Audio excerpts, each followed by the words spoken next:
ఇప్పుడు ఎండోస్కోపీ చాలా important investigation. అందులో ఏంటంటే ఎండోస్కోపీలో మనకి ఈ అప్పర్ జిఐ ఎండోస్కోపీ అంటాము, అప్పర్ గ్యాస్ట్రోఇంటెస్టైనల్ ఎండోస్కోపీ అని.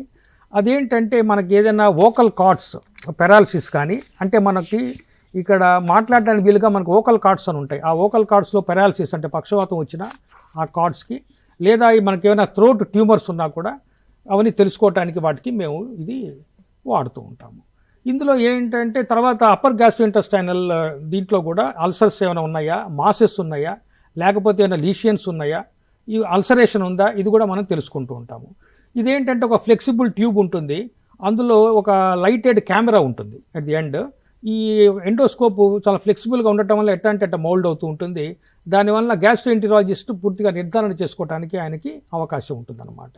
ఇందులో ఏంటంటే మనకి ఇది చాలా ఇంపార్టెంట్ ఇన్వెస్టిగేషన్స్ చేస్తుంది. అందులో ఏంటంటే ఫస్ట్ మనకి క్యాన్సరు, తర్వాత ట్యూమర్స్, మూడోది ఏంటంటే ఈసోఫేజియల్ వ్యారిసెస్ అంటాము. ఈసోఫేజియల్ వ్యారిసెస్ అంటే ఏంటంటే మనకి యొక్క ఈసోఫేగస్ యొక్క వాల్స్ దగ్గర బాగా ఈ వెయిన్స్ ఏదైతే ఉన్నాయో థిక్కెన్ అవుతాయి అనమాట. ఇది ఈసోఫేజియల్ వ్యారిసెస్ అంటాము. అలాగే ఈసోఫేజియల్ స్ట్రిక్చర్స్ అంటాం. అంటే ఏంటంటే ఈసోఫేగస్ నేరో అయిపోతుంది, స్టెనోసిస్ అంటాం, అంటే నేరో అయిపోతుంది. దాన్ని కూడా కనుక్కోవటానికి కూడా మనకి ఎండోస్కోపీ ఎంతో దోహదపడుతూ ఉంటుంది. ఈ యొక్క ఎండోస్కోపీ ఈ రోజుల్లో చాలా కామన్ అయిపోయింది. ఎందుకంటే మనం తీసుకునే ఆహారం, మనం తీసుకునే ఉండే లైఫ్ స్టైల్ వలన అనేక రకాల మనం బయట జంక్ ఫుడ్ తినటం వల్ల కూడా చాలామందికి అల్సర్స్తో బాధపడుతున్నారు. అల్సరేషన్స్ చాలా కామన్ అయిపోయినాయి.